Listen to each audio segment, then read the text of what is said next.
So last summer I participated in the Writing and Oral Teaching Academy. And in that academy I learned all sorts of best practices for incorporating writing into my course.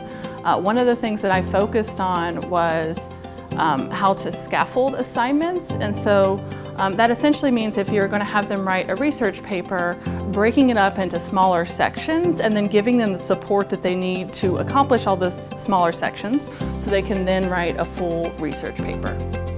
So the way that I incorporated what I learned into my course is through adding in several small activities to act as that scaffolding to help students learn how to write a full research paper.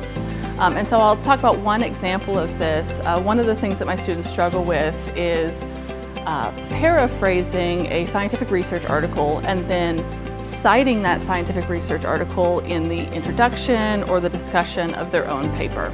And so I added in this very small non-graded assignment at the beginning of the semester where they practice that skill. The student impact has been pretty good so far.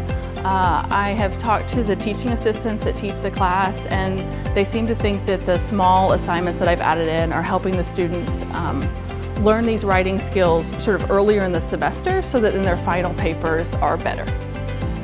One of the things that I am hoping to change in my class is to revise the students' draft for their final research paper. What I found is that the feedback that they're getting back now is often really based on sort of the mechanics of the writing, and I would really like more for them to get sort of a more holistic view of whether or not they supported their arguments well, whether or not the whole paper is well written. So that's one thing I'll be working on this next semester, is to revise that draft version.